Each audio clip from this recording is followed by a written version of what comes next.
Silver chains burned into Delia Sims's wrists as the executioner raised one claw above her throat. Hundreds of wolves watched in silence. The council had condemned the Omega Alpha for 3 murders she swore she had never committed, while the 3 ancient guardians she had raised strained against 60 warriors at the edge of the circle. Then, before the killing blow could fall, a terrified young wolf forced his way through the crowd, carrying evidence that could overturn the verdict, or seal Delia's death forever. Chapter 1. The Forgotten and the Forsaken. The weak existed to serve the strong. That was the natural order. It was the lesson the Alpha Council had forced into Delia Sims from the moment she was old enough to understand her rank. Every insult, every beating, and every empty meal was justified by those same words. But Delia would eventually discover that mercy shown to the forgotten could become the only thread standing between her and an executioner's blade.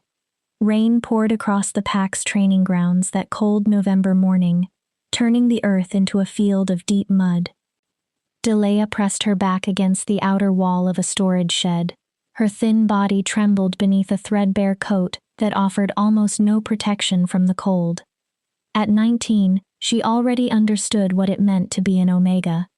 She was invisible until someone needed a servant, a scapegoat, or a body to punish. There she is. Delia's stomach tightened. She knew that voice. Josephine Blankenship emerged through the rain with 3 friends walking beside her like trained hunting dogs. As the daughter of the Beta family, Josephine had never known hunger, cold, or fear. Her blonde hair remained perfectly arranged beneath an expensive waterproof cloak. The garment probably cost more than Delia earned in an entire year. "I've been searching everywhere for you, Omega," Josephine said. Her smile showed teeth but carried no warmth. "The Alpha's boots must be polished before tonight's ceremony. His chambers need to be scrubbed again." "I cleaned them yesterday," Delia answered quietly. She knew the truth would not matter, but the words escaped before she could stop them. Josephine's amber eyes flashed. "Are you arguing with me?"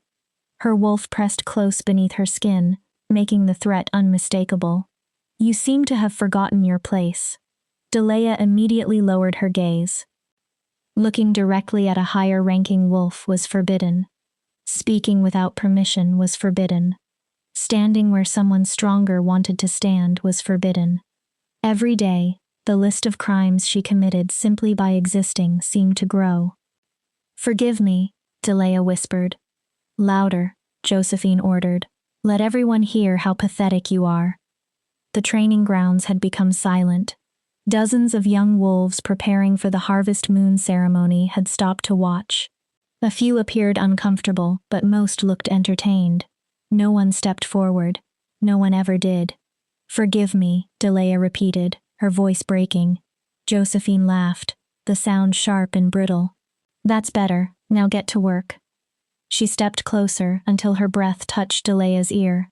"And Delia, if I find one speck of dust in those chambers, I'll tell the Alpha you were lazy again. We both remember what happened the last time." Delia's hand moved unconsciously toward her ribs. Beneath her clothes, bruises from her latest correction still covered her skin in shades of purple and yellow. The pack enforcers did not believe in gentle warnings. Josephine and her friends walked away through the rain. Delia allowed herself one shaking breath before pushing away from the wall. The main pack house stood in the center of the territory, a vast marble mansion built as a monument to power and hierarchy. The Alpha's private chambers occupied its entire 3rd floor. To reach them, Delia had to cross the compound. The journey became another punishment. "Move, Omega," a warrior snarled as she passed the combat rings. "Watch where you're walking, filth," another wolf shouted near the dining hall. A group of adolescents scooped mud from the ground and threw it at her back. Their laughter followed her across the training yard. Delia never turned around. She had learned long ago that any reaction only encouraged them. By the time she reached the servants' entrance, her clothing was soaked and covered in mud. Her body shook uncontrollably, but she refused to let the tears fall while anyone could see them. Patty Mora, The older wolf who supervised the household staff took one look at her and sighed. Difficult morning? The same as every morning, Delia managed. Patty handed her a clean cloth and a bucket filled with cleaning supplies. The Alpha expects everything to be perfect tonight. Half the regional packs are attending the ceremony. Don't give him a reason to notice you. Being noticed was the last thing Delia wanted. She had spent her entire life trying to disappear into the background, hoping that if she became quiet enough, useful enough, and small enough, the pack might forget she existed. It had never worked. Omegas were too valuable as targets for everyone else's anger. Delia climbed the servants' staircase. Her legs already ached from the work she had completed the previous day. She entered the Alpha's chambers through a side door. The rooms were already spotless. Josephine had lied about them needing to be cleaned, but Delia understood that refusing the task would only bring another punishment. She scrubbed every surface and every corner. She polished the Alpha's boots until the black leather reflected her face. She folded his ceremonial robes into perfect lines and arranged every object on his desk according to his precise preferences. 4 hours passed before she finished. Her stomach growled painfully. She had missed breakfast again. Omegas were always served last. By the time the higher-ranking wolves finished eating, only bones and scraps usually remained. Delia had learned to function with almost nothing in her stomach. As she descended the servants' staircase, voices drifted from the corridor below. "We can't keep her here much longer," a man said. Delia froze. The speaker was Linwood Dalton, the pack's head enforcer. His voice carried authority and a cruelty that always seemed close to the surface. "She's a liability," Linwood continued. "Weak blood. Other packs mock us because we still tolerate an Omega that pathetic." "That decision belongs to the Alpha," Patty replied carefully. "The Alpha is too soft. She's 19 and can't even shift. She should have been exiled years ago." Cold spread through Delia's body. She flattened herself against the stairwell wall, hidden in the shadows. "She works harder than half the pack," Patty said. "She's genetic dead weight," Linwood snapped. "You know what the council teaches about eliminating weak bloodlines." "It isn't mercy." "It is. Ending her life would be kinder than allowing her to keep suffering." Their voices faded as they moved down the corridor, but the words stayed behind. Delia had always known that her position was dangerous. Omegas lived only because their packs allowed them to live. Still, hearing Linwood discuss her death with such casual certainty made her entire body tremble. She could not shift. That was the shame the pack never allowed her to forget. Most wolves discovered their wolf forms before the age of 13. Delia was 19 and had never transformed. The healer claimed that her wolf might be dormant, but the pack had already reached its own conclusion. She was defective. Broken. A mistake in the bloodline that should have been corrected long ago. Delia continued downstairs and slipped through the servants' entrance. She needed air that did not taste like fear. The rain had finally stopped. Water dripped from the trees, and the sky remained heavy and gray. She walked without knowing where she intended to go. Her feet carried her toward the eastern edge of the territory, where the forest grew thick and wild. Then she heard something. A faint whimper. Delia stopped and listened. The sound came again, almost lost beneath the wind moving through the pine branches. It came from a drainage ditch near the border. Delia approached carefully and looked into the muddy hollow. Her heart clenched. 3 wolf pups lay huddled together in the filthy water. They were soaking wet, shaking from the cold, and no more than a few weeks old. Their eyes had barely opened, and mud covered their tangled fur. The smallest pup was not moving. Delia searched the surrounding forest. No one was there. The pups did not belong to her pack. She knew the scent of every wolf inside the territory, and these 3 carried only the smell of rain, mud, and desperation. They were probably rogues. Perhaps their mother had been killed. Perhaps she had abandoned them. The sensible decision was to walk away. The pack maintained strict laws concerning outsiders. Bringing rogue wolves into the territory was forbidden. Hiding them could be punished by exile or death. The largest pup released another weak whimper. Its dark eyes lifted toward Delea. The pup was not begging. It was simply looking at her, acknowledging her, seeing her in a way no member of the pack ever had. At that moment, Delea made a decision that would alter the course of her life.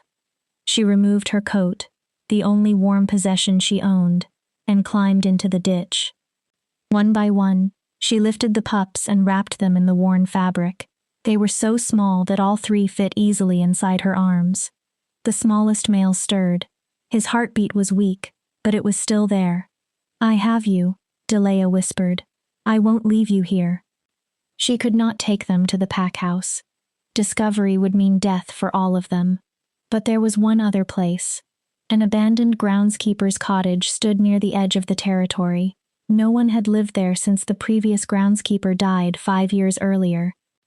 Delea had discovered it while searching for places where she could be alone.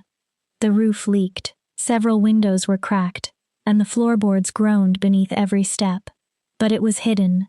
It offered shelter. For now, it could be safe. Delea hurried through the forest with the pups held tightly against her chest. Their combined weight was almost nothing to her. Her arms had been trained to carry far heavier burdens. The cottage appeared between the trees, dark and forgotten. Delea pushed the door open with her shoulder and stepped into the dusty interior. Over the years, she had hidden a few supplies there. She had salvaged several blankets, stolen a handful of candles, and taken a small cooking pot from the pack house storage room. She placed the pups on the cleanest blanket and lit a candle. Under the weak flame, she examined them properly. 2 were male, with fur so dark it was almost black. The female's coat was lighter, colored like autumn leaves. All 3 were severely underfed, their ribs pressed visibly beneath their thin fur. The smallest male, the pup who had barely been breathing, slowly opened his eyes. He looked directly at her. Something ancient seemed to live in that gaze. Delea had the strange sensation that the tiny creature was studying her, measuring the choice she had made, and finding her worthy. "You're going to survive," she promised, although she had no idea whether that promise could be kept. "All 3 of you." Delea knew nothing about raising pups. She had no money, no allies, and almost no food. But she knew what it felt like to be abandoned. She understood what it meant to be declared worthless and left at the mercy of a world that wanted you gone. She had never known how to save herself. But perhaps she could save them. Chapter 2. The Secret Family. Delea spent the entire first night watching the pups breathe. She tore her only spare shirt into strips and layered the cloth inside an old wooden crate, creating a nest. Every few hours, one of the pups whimpered. Each time, she stroked its small head until it settled again. Her greatest problem was food. Young wolf pups needed rich milk their bodies could digest. Delea had nothing. The pack kitchens were locked during the night, and wolves guarded every entrance. If she were caught stealing, she would be reported immediately. Even if she somehow entered without being seen, taking enough milk to feed 3 growing pups would soon attract attention. As dawn brightened the cottage's cracked windows, Delea made another dangerous choice. She would have to feed them with her own rations. An Omega's food allowance was barely enough to keep one person alive. It could never support Delea and 3 hungry pups. But Delea had survived hunger before. She would find a way. She had no other choice. She left the pups sleeping and raced toward the pack house. She needed to reach the servants' quarters before the morning bell. If she was absent when assignments were distributed, someone would begin asking questions. Patty looked at her closely when Delea arrived, breathless and exhausted. "You look terrible," the older woman said. "Worse than usual." "I didn't sleep well." That answer, at least, was true. "Then pull yourself together. The Alpha wants the entire West Wing cleaned. The visiting packs left it in chaos last night. and he's already in a foul temper. Delea's heart sank. The West Wing contained dozens of guest rooms, 3 ballrooms, and more sitting chambers than she could count. The task would consume the entire day, perhaps longer. But she could not object. Objection led to punishment. "Yes, ma'am," Delea answered. The work was as brutal as she expected. She scrubbed the floors until blood soaked through the knees of her worn trousers. She polished silver until her fingers cramped and carried heavy bags of dirty linen down 4 flights of stairs. The servants' elevator had been broken for months, and no one cared enough to repair something used mainly by Omegas. By evening, Delea could barely stand. Still, she had managed to hide half a loaf of bread beneath her clothing. She had also taken a piece of cheese abandoned on a breakfast tray. Most valuable of all, she had stolen a small bottle of milk when the cooks turned away. It was not enough. It would never be enough. But it was something. Darkness had fallen by the time she returned to the cottage. The pups were awake and crying weakly. They had gone more than a day without food. Delea warmed the milk above a candle flame. She tested it against her wrist, copying what she had seen pack mothers do when feeding their own children.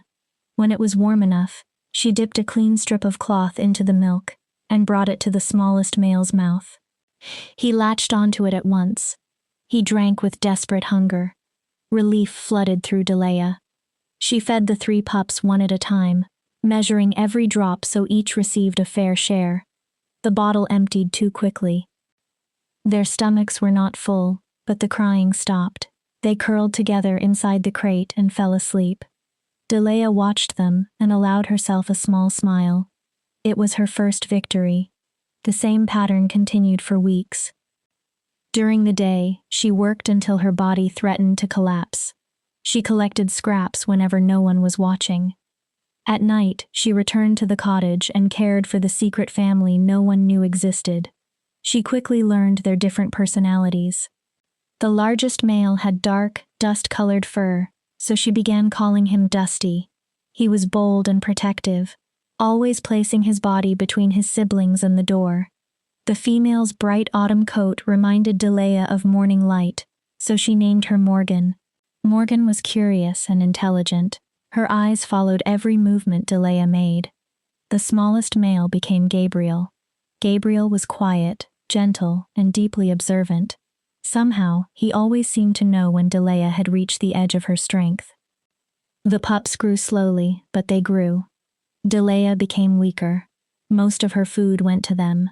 She survived on whatever they left behind, and the occasional vegetable she managed to take from the pack garden. Her clothing became loose. Her cheeks hollowed, and shadows darkened the skin beneath her eyes. The other wolves began to notice. "You look like death," Josephine said one morning, wrinkling her nose. "Even more pathetic than usual. Are you sick?" "No," Delea lied. "Well, you smell worse. Stay away from me." Delea was grateful when Josephine dismissed her. She could not afford questions. She could not allow anyone to study her too closely. But Patty was already watching. 3 weeks after Delea found the pups, the older woman cornered her inside a storage room and shut the door. "What is happening to you?" Patty demanded. "Nothing. I'm fine. Don't lie to me. You're disappearing in front of my eyes. You're exhausted, you're starving, and yesterday I saw you hiding food in your clothes." Delea opened her mouth, but Patty raised one hand. "I didn't report you, but I need to understand. What are you doing?" Delea's mind raced. She could not reveal the pups. If Patty learned the truth, pack law might force her to report them. "I'm hungry," Delea answered at last. "My rations aren't enough." Patty studied her in silence. Then she reached into her apron and removed a small wrapped package. "Take this." Delea opened it and saw several pieces of roast meat. "Leftovers from the Alpha's dinner," Patty explained. "Hide them more carefully next time." Delea stared at the food. Kindness was so rare that she had almost forgotten how it felt. "Thank you." "Don't thank me. Be careful, Delea. Whatever you're doing, you need to be careful. The enforcers have started watching you." Delea's body went cold. Why? Linwood asked yesterday whether you'd been behaving strangely. What did you tell him? I said you've always seemed strange because you're an Omega. Patty's blunt answer almost sounded amusing, but the warning in her eyes did not. He's suspicious. Watch yourself. The warning haunted Delea. She changed the routes she used to reach the cottage. She never visited at the same hour twice, and covered every footprint or broken branch that might expose her path. The pups were almost 5 weeks old now. Their eyes were fully open, and their movements had become coordinated. Soon, they would begin walking properly. Soon, milk and stolen scraps would no longer be enough. One evening, Delea was gathering firewood near the cottage when voices moved through the forest. She dropped the branches and hid behind a thick oak tree. Somewhere near here, Linwood was saying. Delea's heart hammered. Of course it was him. Scouts reported unfamiliar scents near the eastern border, Linwood continued. Perhaps rogues passed through, another enforcer suggested. Perhaps someone is hiding them. You know the punishment. Immediate execution. They were less than 30 yards from the cottage. If they continued in the same direction, they would find it. Delea made a desperate decision. She picked up a fallen branch and deliberately stepped on it. The crack echoed between the trees. Then she stumbled from behind the oak as though she had been surprised. Who's there? Linwood barked. His hand went to the knife at his belt. It's only me, Delea called. I was gathering firewood. Linwood approached slowly. The Omega. Why are you so far from the compound? The Alpha's chambers needed more wood. She prayed he could not smell the fear pouring from her skin. The supply ran out. There's firewood stored behind the pack house, Linwood said. Why would you walk all the way here? I didn't know. I'm sorry. I'll go back. Delea turned, but Linwood seized her arm. His grip was strong enough to bruise. His claws extended slightly and pressed into her skin. You're hiding something, he said softly. I can smell lies and secrets all over you. Delea forced herself to look into his eyes, even though every instinct inside her screamed for submission. I'm not hiding anything. Please release me. I have work to finish. For one terrible moment, she was certain he would drag her toward the cottage. She imagined the pups being discovered and killed because of her reckless decision to save them. Then a howl tore through the forest. The Alpha's summons.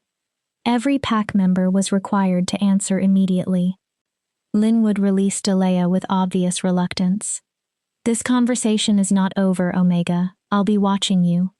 He and the other enforcer ran toward the compound. Both shifted in mid-stride, their powerful wolf forms disappearing through the trees.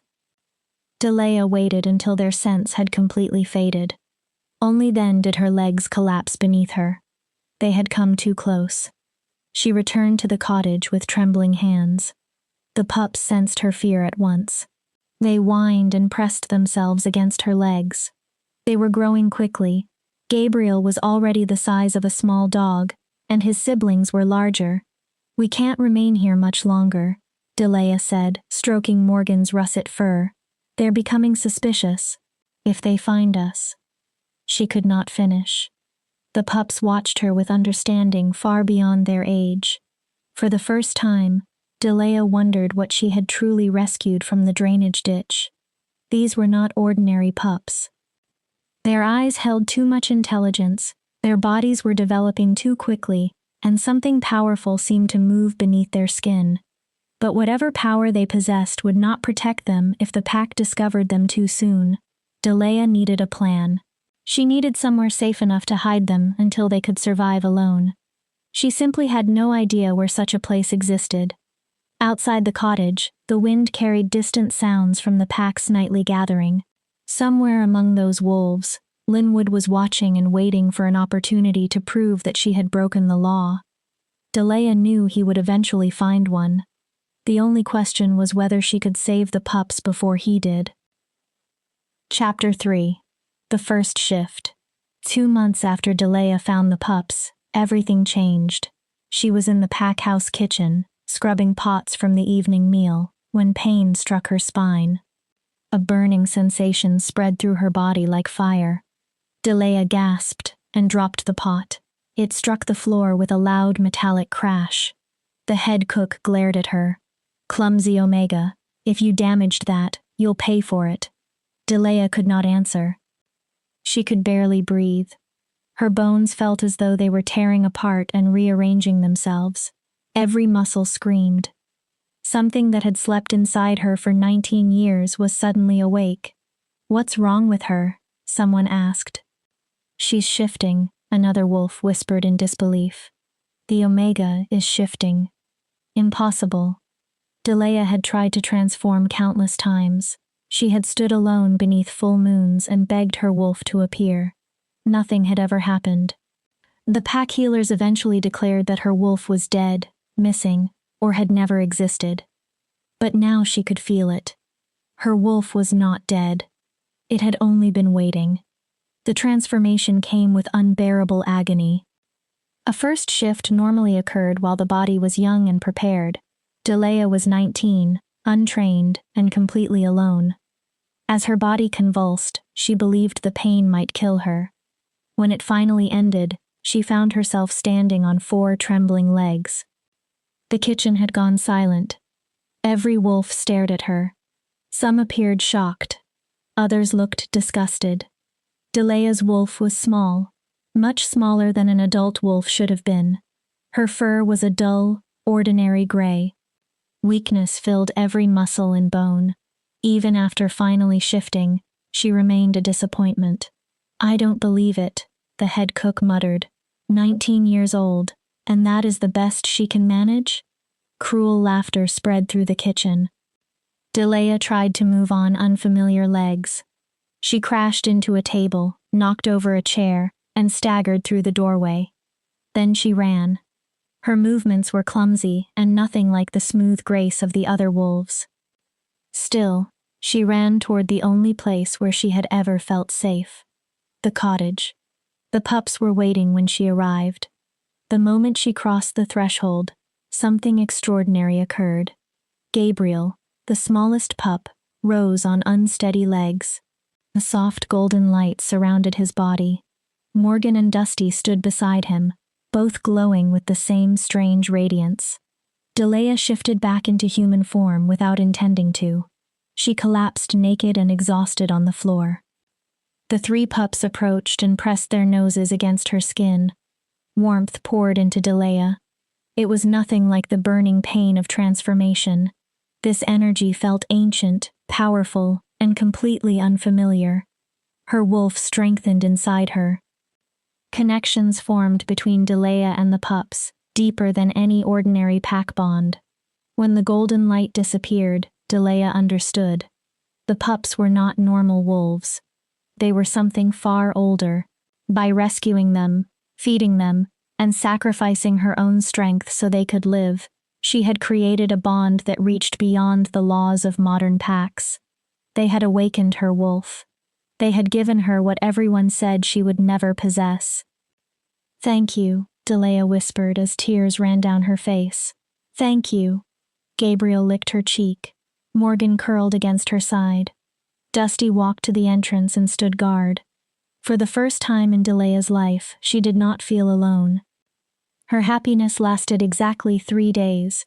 Delea was carrying water from the well when Josephine blocked her path. 2 other high-ranking females stood beside her. The Beta's daughter wore an expression of cruel delight. "So, the Omega finally found her wolf," Josephine said sweetly. "How disappointing. I've seen young pups with more presence." Delea lowered her eyes and tried to pass. Josephine stepped in front of her. "I heard something interesting today. Scouts have reported unfamiliar scents near the eastern border. Young wolves." Her smile widened. "You wouldn't know anything about that, would you?" Delea's blood turned cold. "No. Linwood believes someone is hiding rogues. And you've been behaving very strangely. You're always exhausted. You steal food and disappear for hours." "I haven't done anything wrong." "Then you won't object if we search your belongings and your sleeping quarters." Josephine leaned closer. Or perhaps we should search the little cottage you keep visiting. The world seemed to tilt beneath Delea's feet. They knew. Somehow, they knew. I don't understand what you mean. Her voice betrayed her. Josephine laughed. You're a terrible liar. She turned toward the shadows. Linwood, I think we should inspect the old groundskeeper's cottage. Right now. 3 enforcers emerged. Linwood stood at their head with triumph written across his face. Lead us there, Omega, he ordered. Otherwise, we'll follow your scent. The choice is yours. Delea's thoughts raced. If she took them to the cottage, the pups would be found. If she refused, the enforcers would search the forest and find them anyway. There was no path of escape. She had failed. Actually, another voice interrupted. I need the Omega for an assignment. Everyone turned. Patty stood nearby with her arms crossed. The Alpha requested her assistance with tonight's meal. She's already late. This investigation takes priority, Linwood replied. Does it? Patty raised one eyebrow. Would you like to explain to the Alpha why his dinner was delayed because you followed one of Josephine's rumors? Linwood's jaw tightened.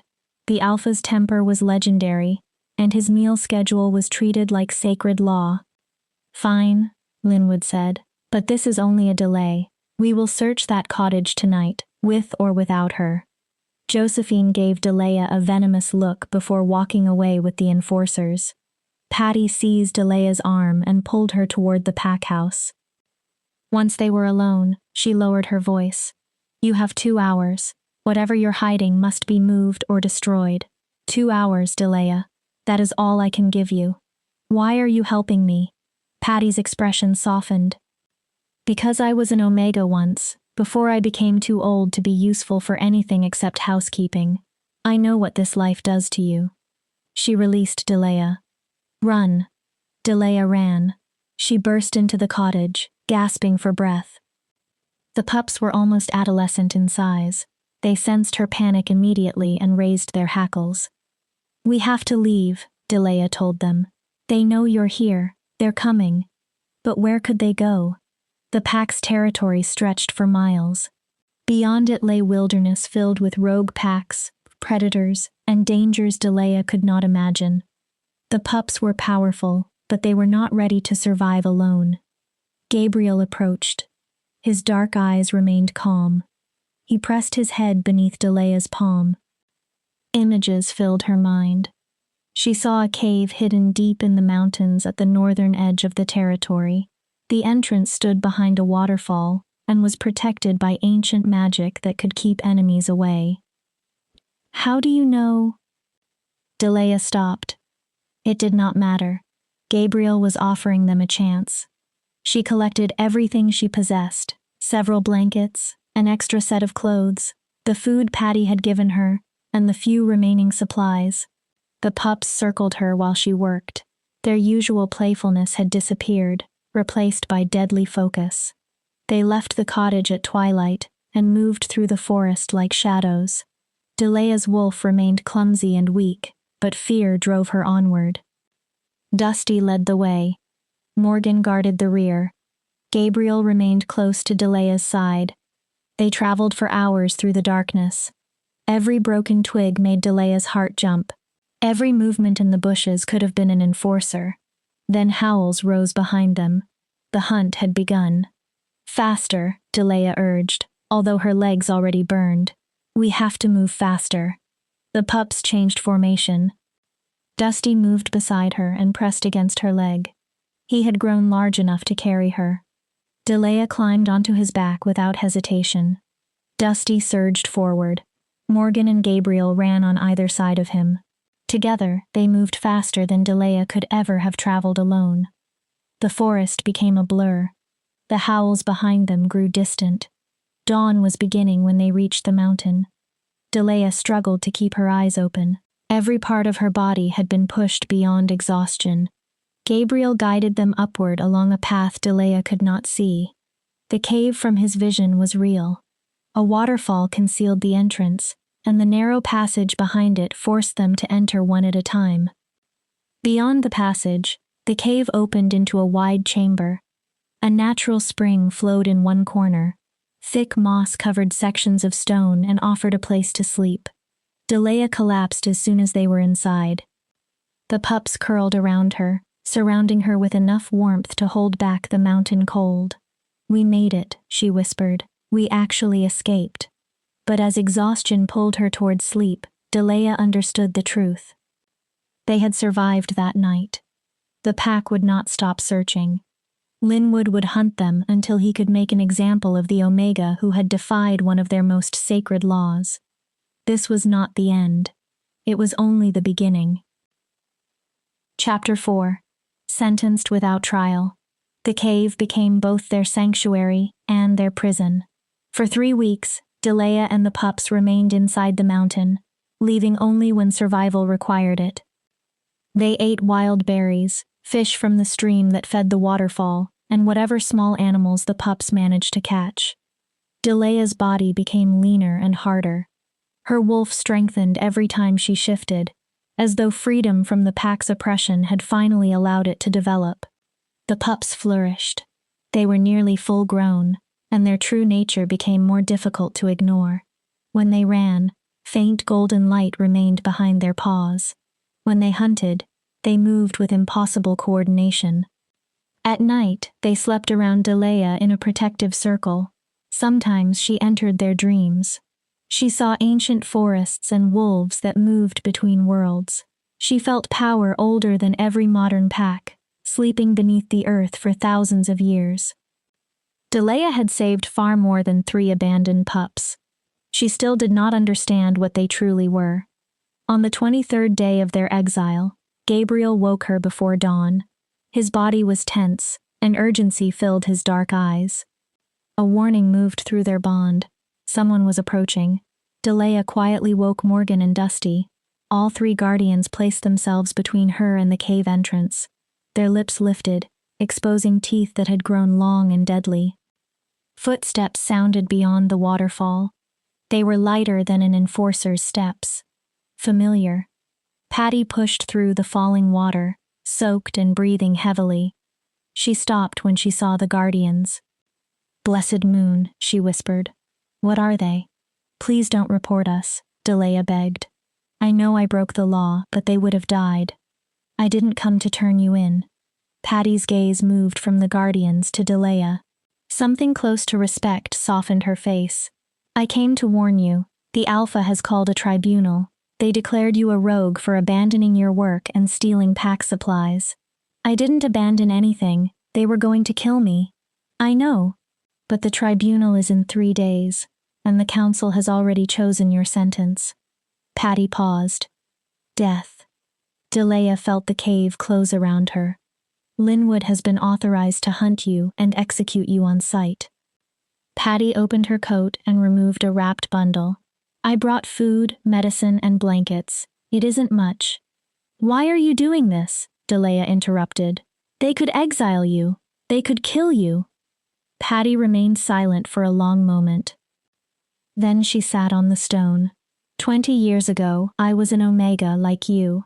I became pregnant by a wolf who wanted nothing to do with me or the child." Her voice tightened. "The pack said an Omega bloodline wasn't worth continuing. They ordered me to end the pregnancy." Delea stared at her. "I ran. I tried to hide, but they found me." Patty's words broke. "They held me down while the healer did what the Alpha commanded." Tears moved over her weathered face. "I never forgave myself for not fighting harder or running farther. When I look at you, I see a girl who has been beaten down her entire life, yet you still chose to protect 3 lives, even when it could cost you everything." She wiped the tears away roughly. "I won't allow you to face this alone the way I did." Delea's throat closed. "Thank you." "Don't thank me yet. The tribunal is only a performance. Linwood and his hunters are the real danger. They will bring everything they have." Patty glanced toward the guardians. "Those 3 are not ordinary wolves. Anyone can see that. Whatever they are, they may be your only advantage." "I don't want to fight my pack," Delea said.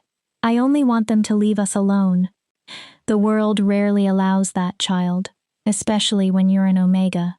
Patty squeezed her shoulder. But with these three beside you, perhaps you can survive. Perhaps you can become what I never could. She looked into Delea's eyes. Free. After Patty left, Delea sat with the Guardians and attempted to make a plan. She had no allies except Patty. She had no pack and no resources beyond the supplies the older woman had risked her life to deliver. The safest choice seemed to be running farther into the wilderness, beyond the reach of every organized territory. Gabriel disagreed. He approached with a piece of bark held between his teeth. Symbols had been carved across its surface. Delea recognized them from the historical texts locked inside the Alpha's private study. They belonged to the ancient wolf language used by the first packs. Where did you find this? Gabriel dropped the bark and touched his nose to her hand. Images flooded Delea's mind. The cave system extended deeper than she had realized. Chambers filled with ancient objects waited beneath the mountain. She saw a stone altar covered in the same symbols. A prophecy had been carved into the living rock. When the forgotten rise and the rejected show mercy, 3 guardians shall wake from their slumber. They shall bond with the one whose wolf sleeps in shadow. Together, they will restore balance to the broken packs. You're the guardians, Delea breathed. The prophecy speaks about you. Dusty released a short breath that might have been agreement. Morgan circled Delea, wagging her tail slightly. Gabriel only watched her with those impossibly intelligent eyes. But I'm no one, Delea protested. I'm an Omega. I can't restore balance to anything. The words felt wrong even as she spoke them. Her entire life, others had told her that she was useless, broken, and lesser. The Guardians did not see her that way. When they looked at Delea, they saw something the pack had deliberately refused to acknowledge. They saw potential. 3 days later, the tribunal began at dusk. Delea watched from a distant ridge, hidden among the trees. The entire pack had gathered inside the ceremonial circle.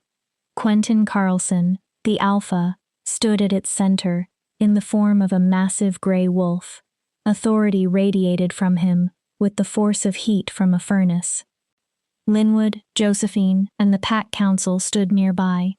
In the center of the circle, enforcers had erected a wooden frame. Delea's stomach twisted when she understood its purpose. An execution post. Delea Sims, Quentin called.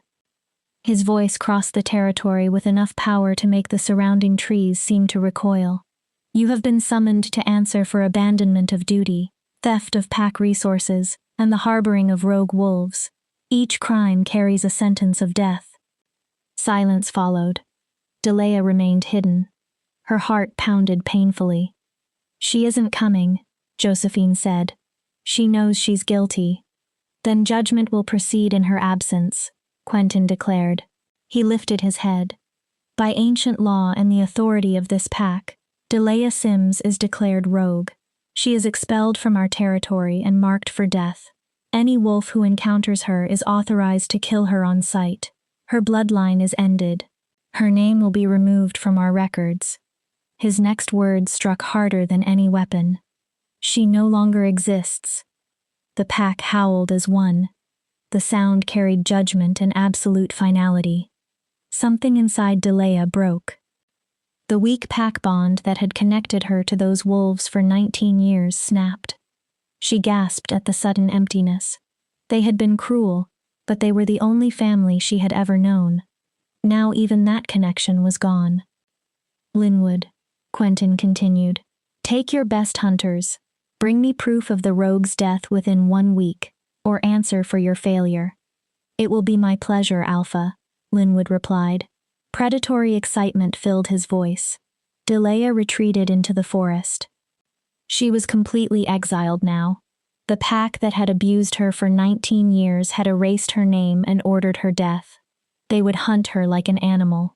Halfway to the cave, Delea collapsed beside a tree. Sobs tore through her chest.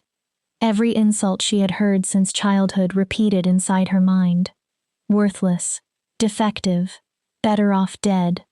Warm bodies pressed against her from 3 directions. The creatures beside her were no longer helpless pups. They were nearly grown, their presence powerful and steady. Gabriel placed his head in her lap.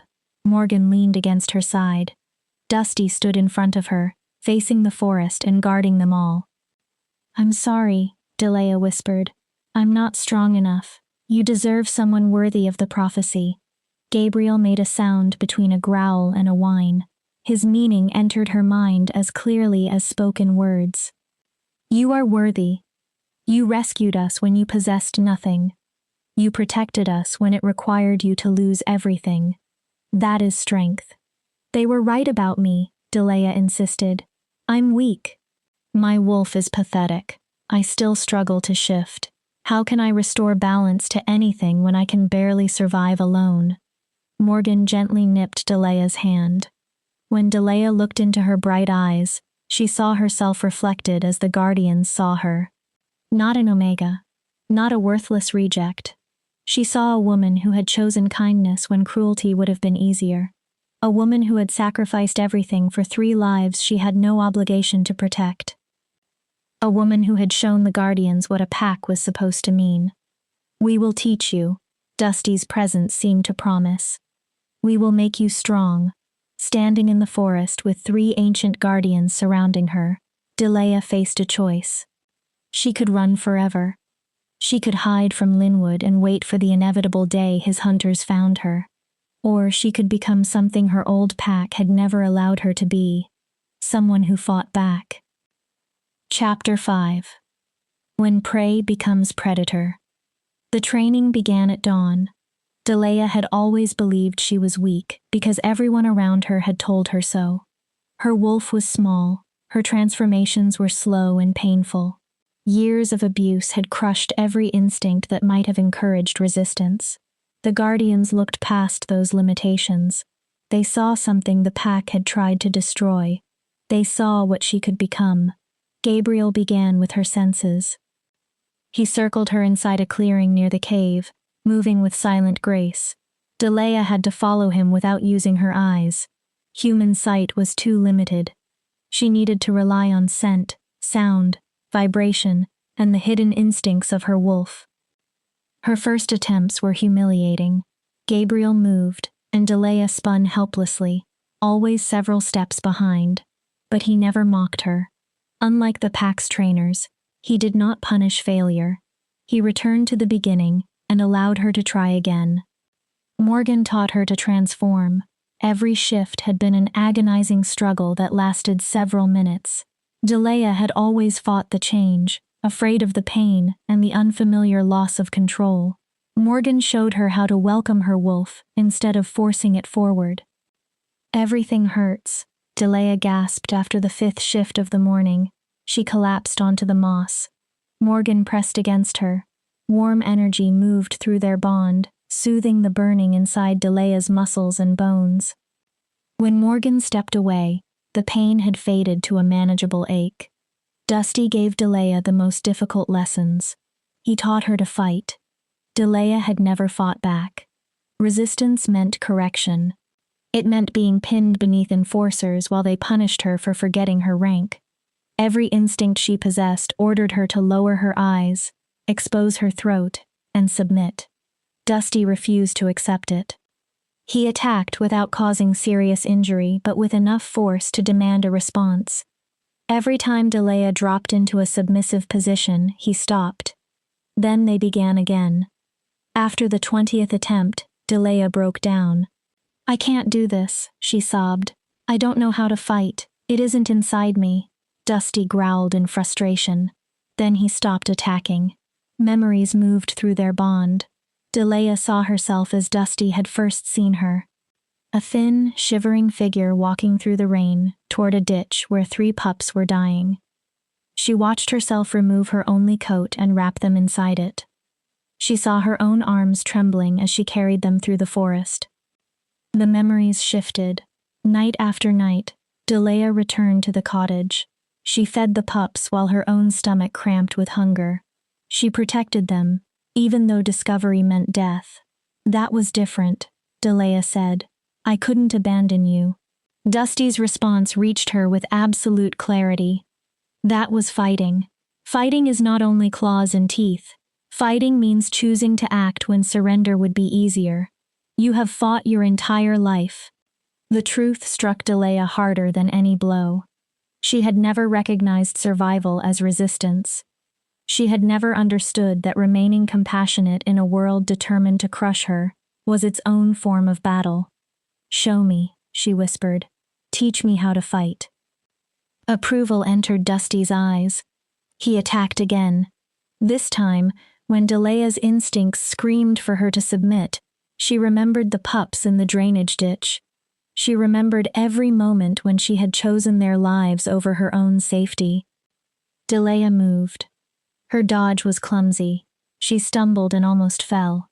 But she had acted instead of surrendering. That single choice changed everything. They trained for 6 days without rest beyond what survival required. Delea fell and rose again. Her body and wolf were pushed toward limits she had never imagined. Slowly and painfully, she began to change.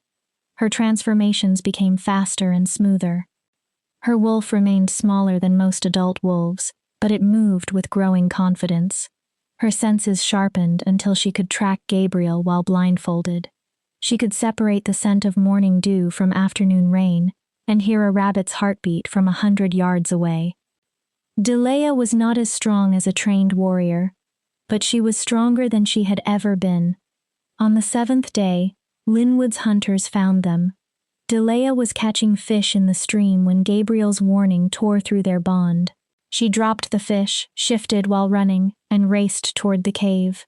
Morgan and Dusty were already positioned outside the entrance. 5 wolves emerged from the trees. Linwood led them in his massive brown wolf form. The other 4 were enforcers Delea recognized. Each had participated in her corrections over the years.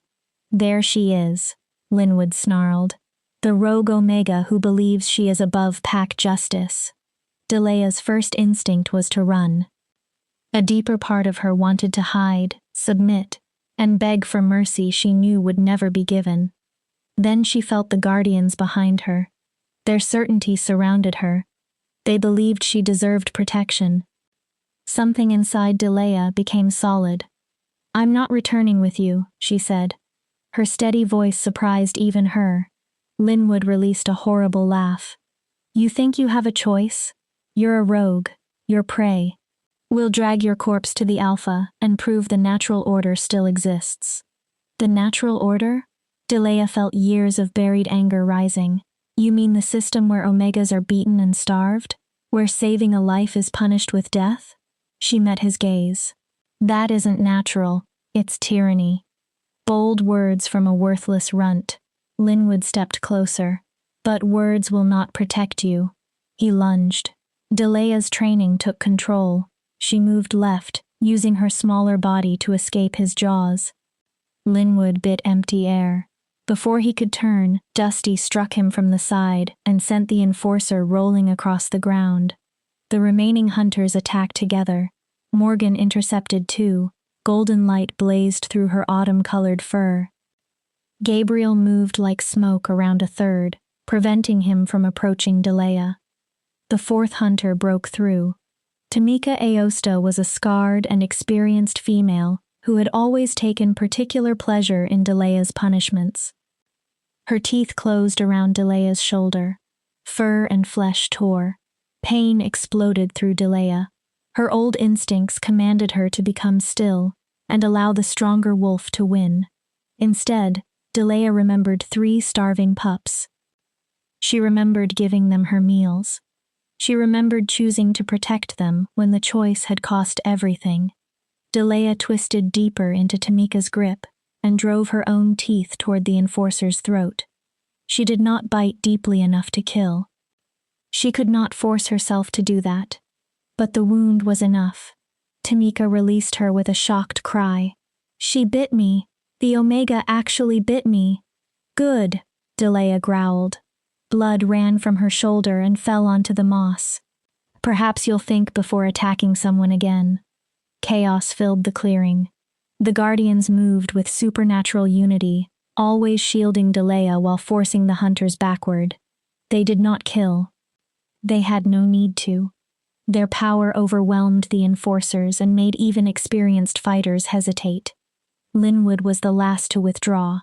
He stood between the trees with Dusty's claw marks bleeding across his fur. Hatred burned in his eyes. "This is not finished, Rogue. The Alpha will learn about you and those creatures. He'll come himself if necessary." "Let him come," Delea replied. She meant every word. "I'm finished running." The hunters disappeared. Broken branches and the sharp scent of fear marked their retreat. As soon as they were gone, Delea's legs failed. She shifted back into human form. Blood flowed freely from the wound in her shoulder. Morgan immediately began licking it. Healing warmth spread through the torn flesh. The bleeding slowed and stopped. When Morgan lifted her head, only a thin pink scar remained. "You healed me," Delea breathed. "Morgan, you can heal wounds." The Guardian's eyes glimmered with what appeared to be amusement. They seemed to be telling her that she had only begun to understand what they could do. Gabriel and Dusty returned after checking the forest. Their assessment came through the bond. The hunters had left, but they would return with more warriors. Perhaps the Alpha would lead them. "We have to leave," Delea said, forcing herself upright. "They know where we are." Gabriel shook his head. He showed her chambers deep inside the mountain. Ancient defenses had been carved there by the first wolves. If awakened, the magic could prevent anyone with violent intentions from entering. The cave could become a fortress. "How do we awaken it?" Gabriel answered with another vision. Delea stood before the stone altar she had seen earlier. Blood from her palm covered the carvings while she spoke in the ancient language. It was a claiming ritual. A declaration that the sanctuary belonged to Delea and her pack. Her pack. The words felt unnatural. Delea had never possessed a pack. The wolves who raised her had been captors, not family. But the three guardians had protected her, taught her, and remained beside her when leaving would have been safer. They were a pack in every way that mattered. "All right," Delea whispered. "Show me what I must do." Night fell as they descended into the mountain. The tunnels twisted far beyond any section Delea had explored. Eventually, the passage opened into an enormous chamber. Phosphorescent plants glowed across the walls in strange patterns. At the center stood a massive stone altar. Carved symbols appeared to move beneath the pale light. Delea approached carefully. Power filled the chamber. The weight of thousands of years seemed to press through the air. "What do I say?" Gabriel touched his nose to her hand. Ancient words entered her mind. They would bind the mountain to her spirit. They would declare to any wolf who entered that Delea was no longer prey. She was protector. She was pack. She was home. Delea cut her palm against the altar's sharp edge and pressed her bleeding hand onto the carvings. Golden light erupted from the symbols. She spoke the words Gabriel had given her. The entire mountain seemed to listen. Chapter 6. Standing Ground. The ritual transformed everything. When Delea spoke the final word and lifted her bloody hand, she felt the mountain accept her. Not only the cave, but the entire peak recognized her presence.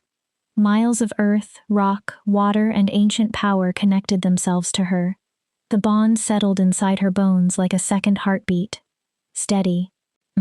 Unbreakable. Delea could sense the deer feeding along the southern slope. She felt an eagle moving inside its nest near the summit. She followed the underground path of the stream that fed the waterfall. Most importantly, she would know the moment an intruder stepped onto her land. The guardians stood beside the altar. Their golden light pulsed in time with the glowing symbols. Through their bond, Delea understood the meaning of the ritual. The guardians had given her more than protection. They had given her legitimacy. Before modern politics and councils, new packs were created by claiming territory through ancient rites. Delea's blood and spoken oath had declared her alpha of a new pack. It consisted of one young woman and 3 supernatural guardians. The idea should have been absurd. An Omega who had only recently learned to shift was now an alpha. But the mountain did not laugh. the ancient power did not mock her. It acknowledged the truth. Delea had survived what should have destroyed her. She had protected weaker lives and refused to surrender when warriors came to kill her. That made her more worthy of the title than many wolves who inherited it. "They'll return," Delea said inside the echoing chamber.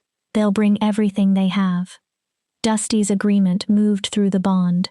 Alongside it came readiness. The Guardians were not afraid of Quentin Carlson or his pack.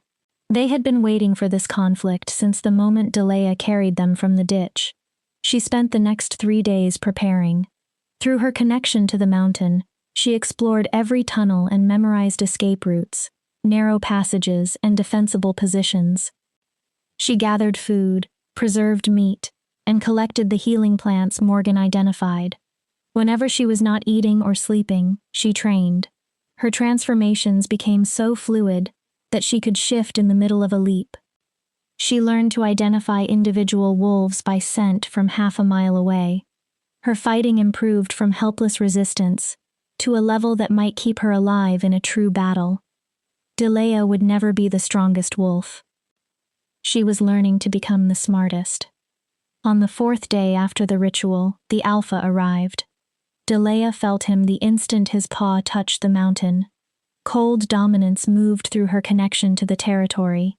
Quentin Carlson had ruled for 15 years without a successful challenge. He was more than physically strong. He was power given flesh. He had come to remind the rogue Omega where she belonged. Quentin brought 40 wolves.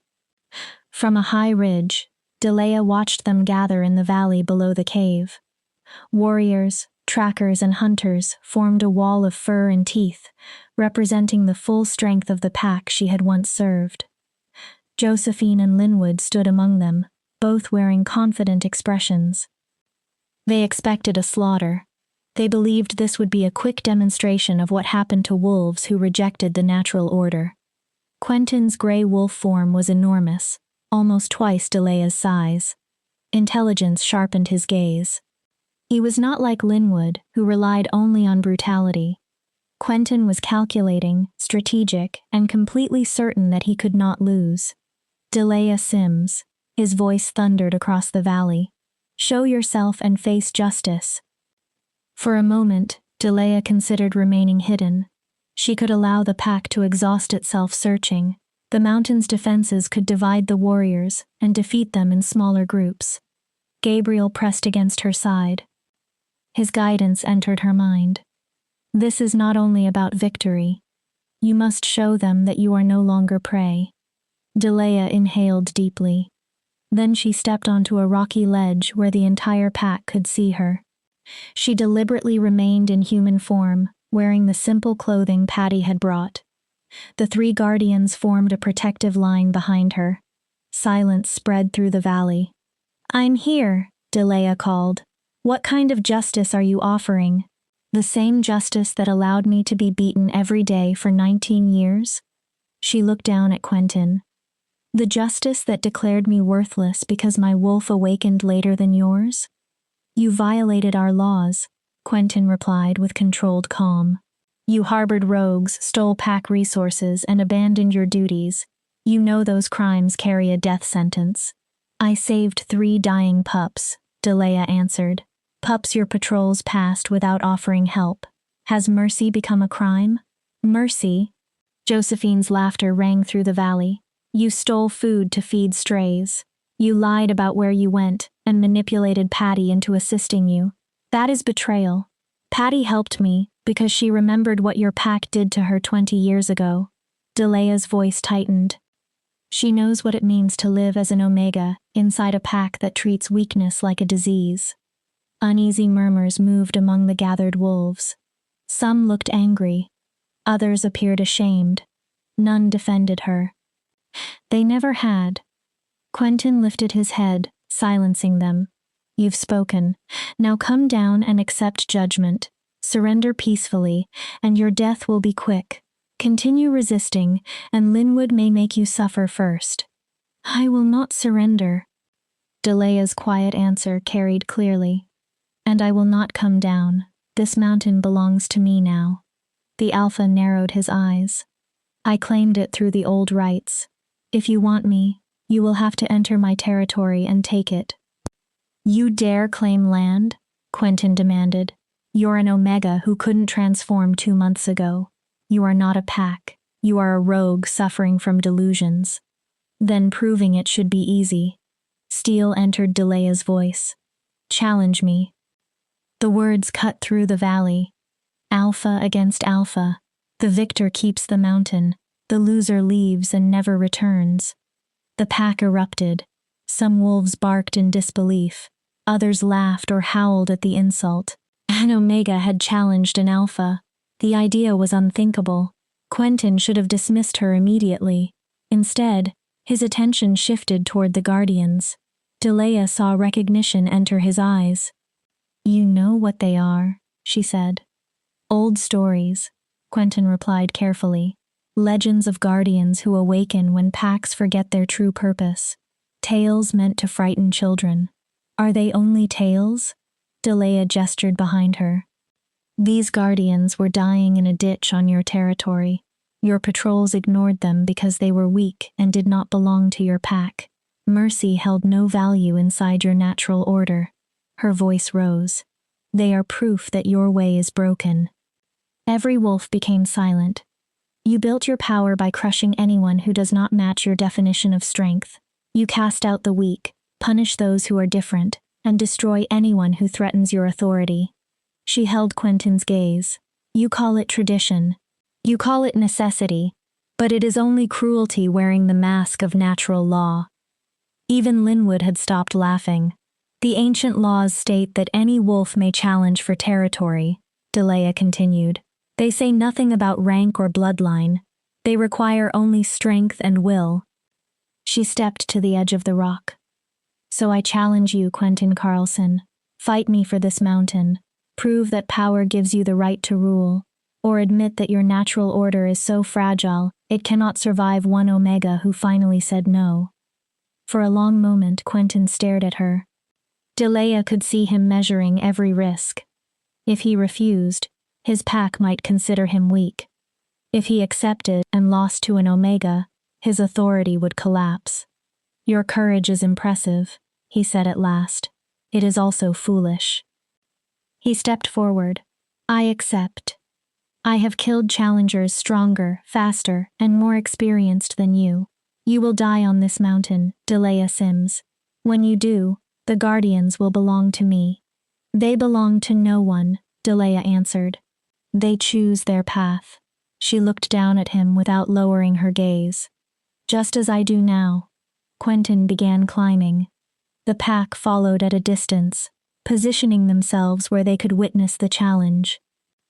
Delea retreated into the cave system and led Quentin toward a broad chamber with a smooth stone floor and a high ceiling.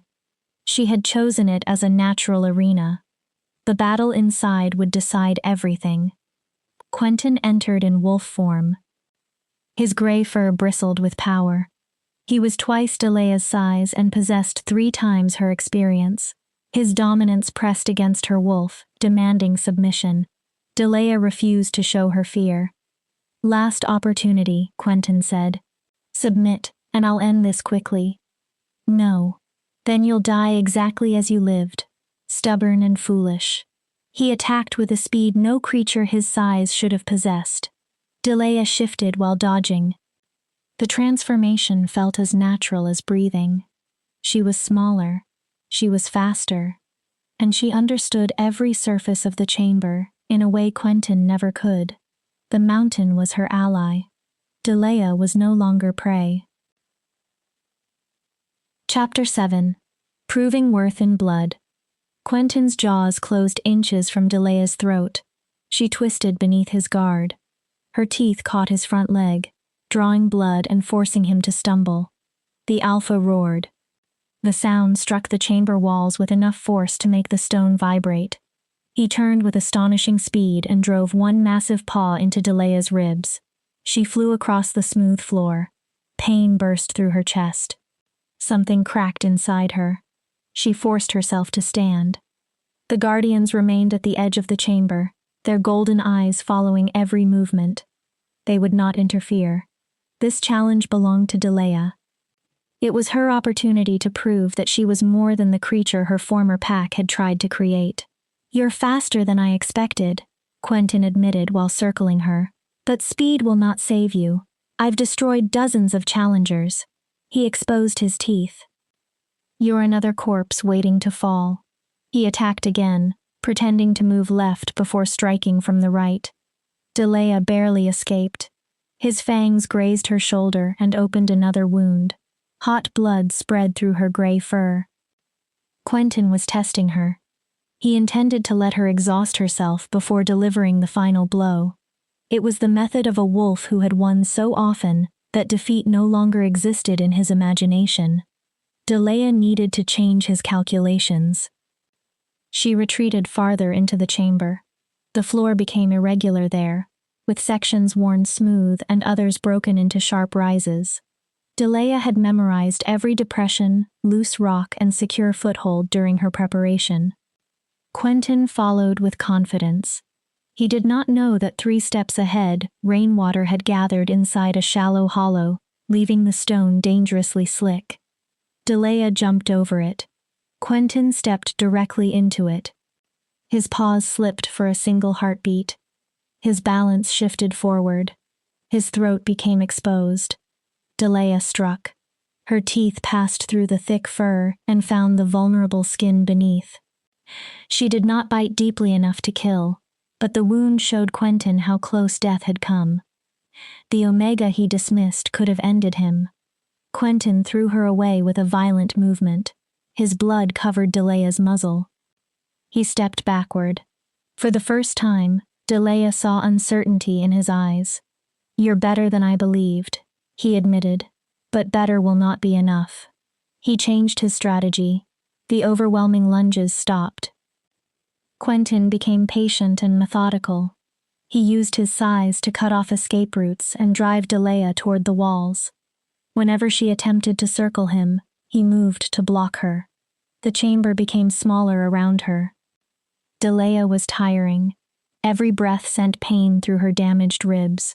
Blood continued to run from her shoulder. Quentin was barely breathing harder than when the fight began. "This is the natural order," he said as he approached. "The strong survive, and the weak disappear. You can fight it or rage against it, but nothing changes what you were born to be." He moved closer. Lesser. The word wounded Delea more deeply than his claws. A part of her still believed it. For 19 years, she had been called worthless, defective, and wrong. How could those beliefs vanish after a few weeks of freedom? Delea backed into the wall. She was trapped. Quentin exposed his fangs and moved in for the kill. Then Gabriel's presence entered her mind. He did not offer words at first. He gave her a memory. 3 pups dying in a muddy ditch. A terrified girl, taught that she was nothing, choosing to save them anyway. "You are not lesser." Gabriel's certainty wrapped around Delea like armor. "You chose mercy when the world demanded cruelty. You protected helpless lives when doing so required you to lose everything. That is strength they cannot understand." Quentin lunged. Delea dropped flat. His momentum carried his body above her. She rolled, rose behind him, and tore her claws across his hind leg. The wound cut deep into the muscle that powered his attacks. Quentin howled with pain and fury. He spun, aiming his jaws toward her spine. Delea was already moving. She used the chamber wall to push herself upward, leaped over him, and landed behind him again. "You are right about one thing," Delea said, between painful breaths. "Nature does have an order." She circled him. "But it is not the one you believe. The strongest do not always survive." Her eyes stayed on his injured leg. "The adaptable survive, those willing to learn and change, those capable of recognizing value in what others call weakness. Philosophy won't protect you." Quentin charged. He favored the injured leg, but his speed remained terrifying. This time, Delea did not move away. She rushed forward and entered the space beneath his guard, too close for his powerful jaws to reach her properly. She attacked the injured leg again. Her teeth tore into the open wound. The limb collapsed beneath Quentin. His enormous body struck the stone. Before he could rise, Delea climbed onto his back. Her teeth rested against his throat. The killing position. One movement would end the life of the alpha who had ruled for 15 years. The chamber became silent. Even the falling drops of water appeared to stop. "Do it," Quentin rasped. "Finish me. That is what I would do." Delea felt his pulse beneath her teeth. She could kill him with almost no effort. She could prove that she was stronger. She could prove she deserved to live. Then another truth passed through her bond with the Guardians. You are not them. Their cruelty does not need to become yours. Delea slowly released Quentin's throat and stepped away. He rolled onto his feet, limping badly. Confusion filled his eyes. Why? He stared at her. You won. By every law we follow, you should kill me. Perhaps those laws are the problem. Delea shifted into human form despite the pain tearing through her ribs and shoulder. Kill or be killed. Dominate or submit. Your laws offer no place for mercy, change, or another chance. She gestured toward the Guardians. They did not survive because they were stronger than everything around them. They survived because I showed mercy when every other wolf walked away. Delea looked at Quentin. I chose to recognize value in something weak and dying. That choice made me stronger than I ever became inside your pack. Golden light pulsed through the chamber walls. The mountain itself seemed to witness her words. You're allowing me to live, Quentin said slowly. After everything I did, and everything I allowed others to do to you. Killing you will not repair what is broken. It would only make me another alpha who rules through terror. Delea stood straighter. I refuse to become you. She met his gaze as an equal. The submissive Omega who could not look at a superior was gone. The mountain is mine, she said. I claimed it through the ancient right and defeated you according to the challenge laws. Her voice became firm. You and your pack will leave my territory and never return. You will also release Patty without punishment. Patty betrayed the pack. She helped me because she saw what you had become. Someone needed to stand against it. Quentin's expression hardened. And if I refuse? Delea's answer was quiet. I will challenge you again. Next time, I will not offer mercy. Refusing to learn would prove that mercy is wasted on you. Protecting someone who chooses cruelty again and again only allows that cruelty to continue. Quentin studied her. Then he shifted into human form. He was a tall man in his 40s, with gray hair and scars from countless battles. His injured leg almost failed beneath him as he walked toward the chamber exit. At the threshold, he stopped. You are wrong about the natural order, he said, but perhaps I was wrong as well. He looked back. The pack will leave. Patty will be released. You have my word as Alpha.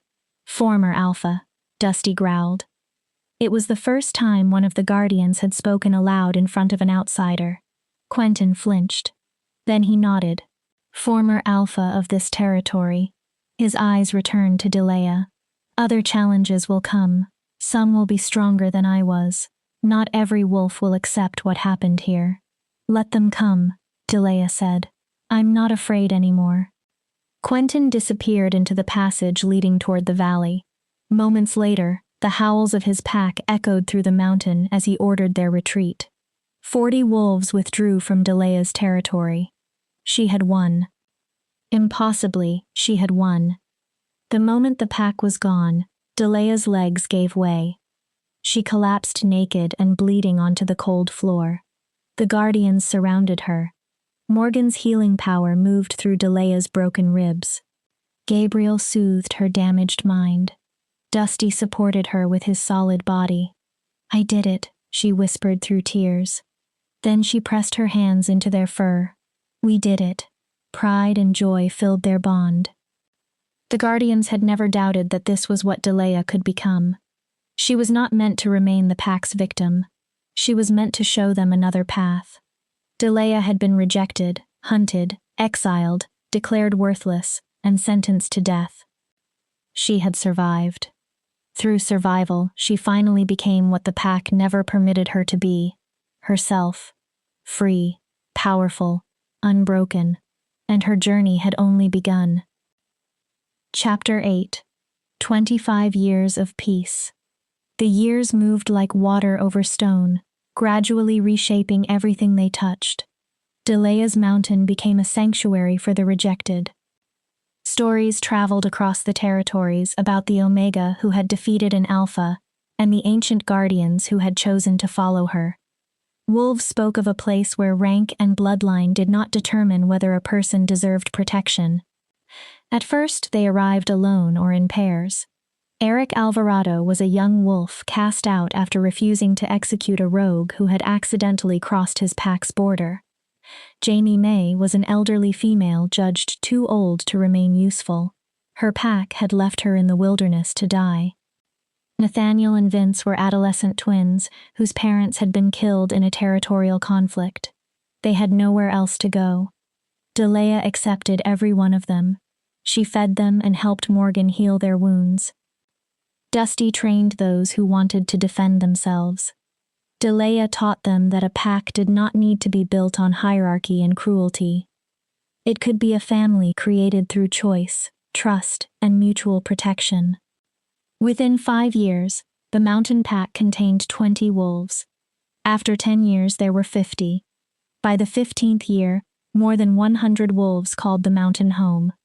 Delea transformed alongside the community she built. The frightened Omega who could barely shift became a leader whose name was spoken with respect across 6 territories.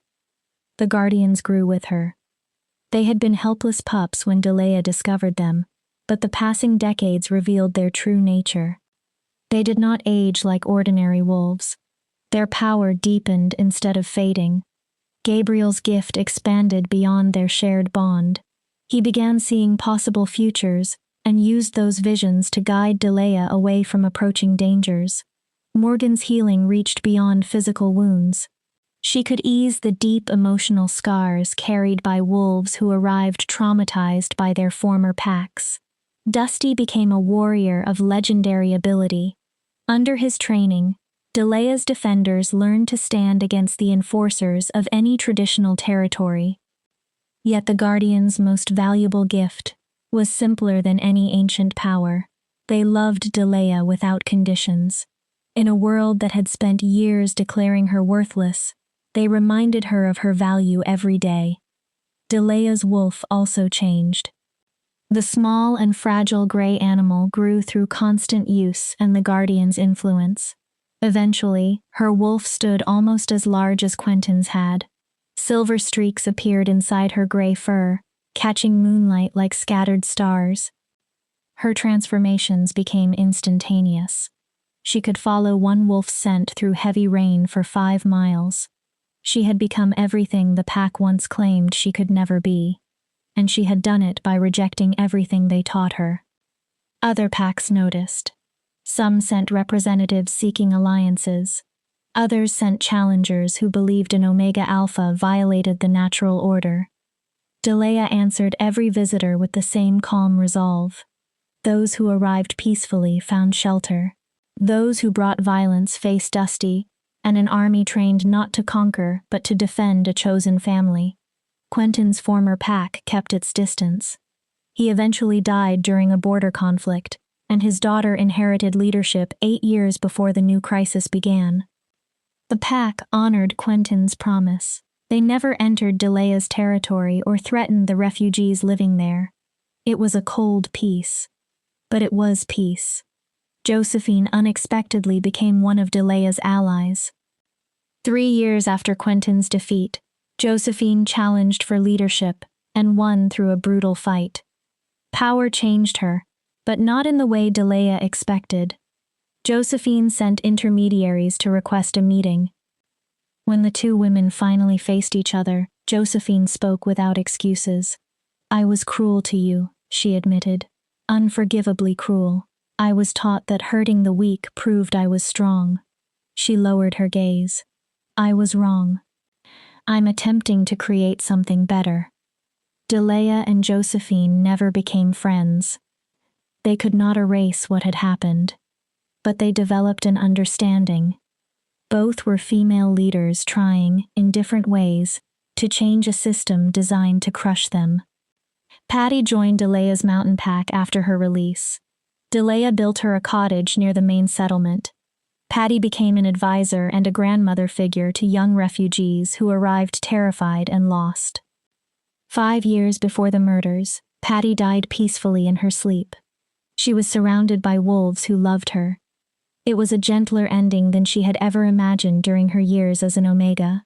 Linwood challenged Josephine twice after she became Alpha. He lost both challenges. Later, he attempted to poison her and was exiled.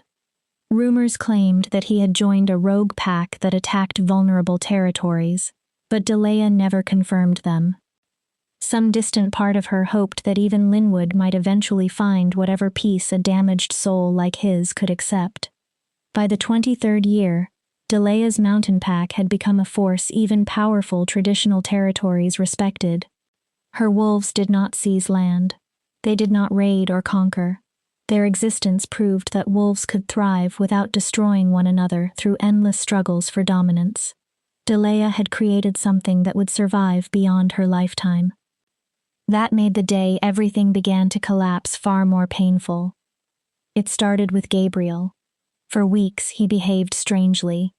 He stared into distances Delea could not see, whimpered during sleep, and pressed against her with desperate urgency. Fragments of his visions crossed their bond. Darkness moved through the territories. Wolves attacked one another with mindless rage. At the center waited something old and hungry. "What are you seeing?" Delea asked one evening. They sat on a ridge overlooking the mountain. Gabriel answered with an image that chilled her blood. Delea stood inside a stone chamber surrounded by bodies. Behind her, 3 shadow-covered figures reached toward the guardians. "Who are they?" Gabriel did not reveal more. He pressed himself closer while fear flowed through their bond. 2 days later, Josephine arrived with 12 warriors. She appeared exhausted and older than her 41 years. Dark shadows marked the skin beneath her eyes.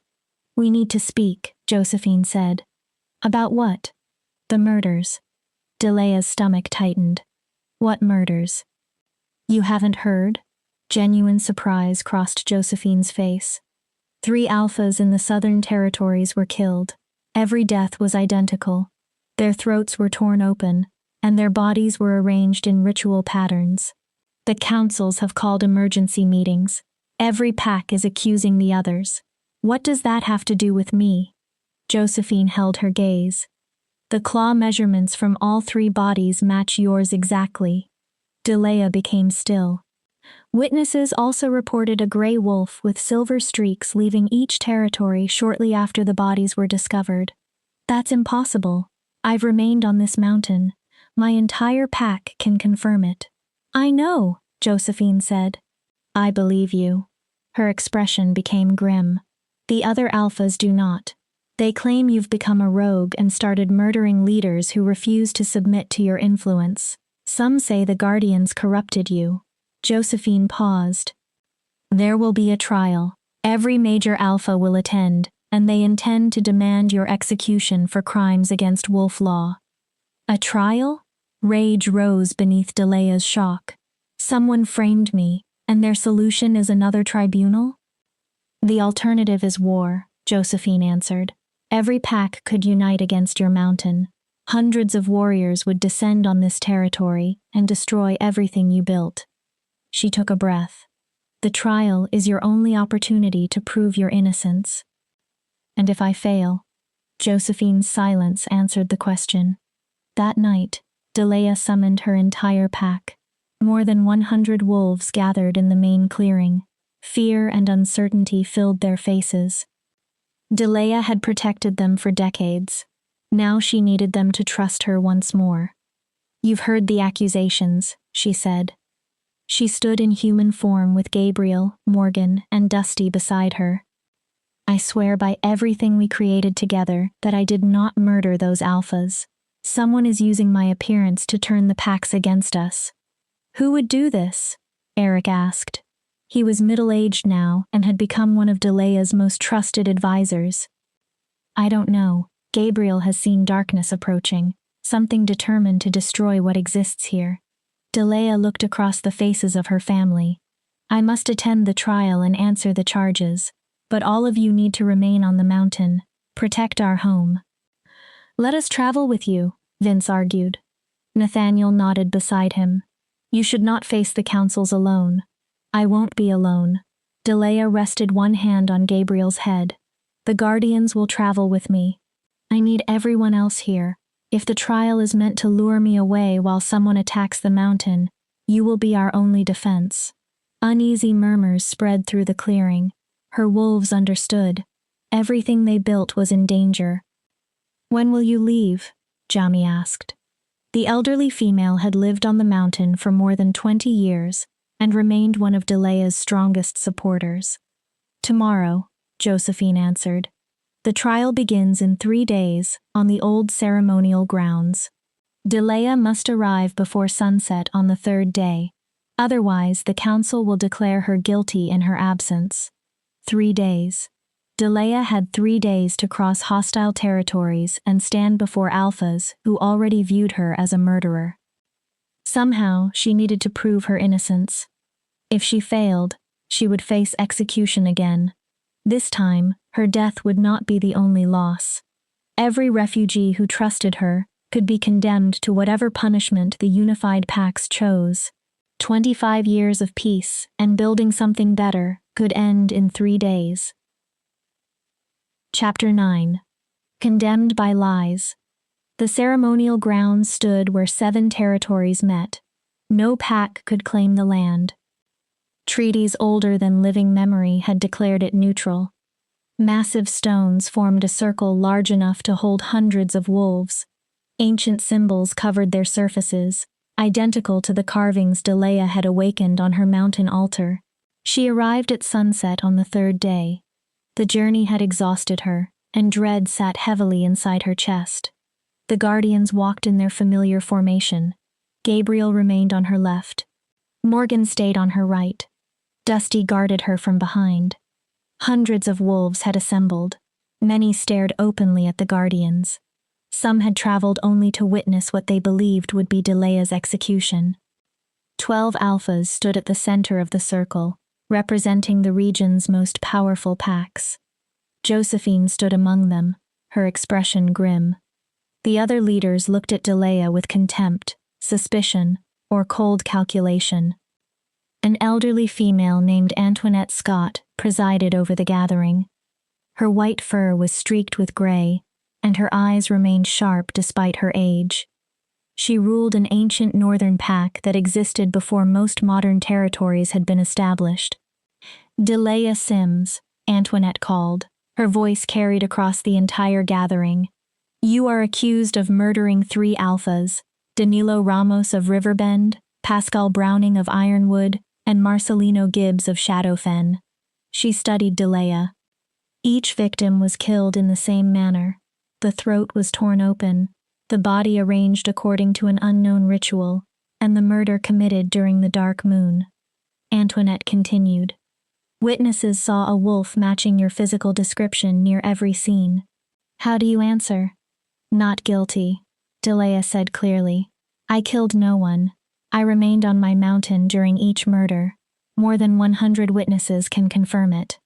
Witnesses from your own pack, a scarred male alpha interrupted. His name was Ismael Calderon. They are loyal to you. They would lie to protect their leader. Their testimony has no value. What testimony would you accept? Delea demanded. You appear to have decided my guilt already. This trial is only a performance before you carry out the sentence. Careful, Omega, Ismael growled. You are speaking to your superiors. I'm speaking to wolves who should know better.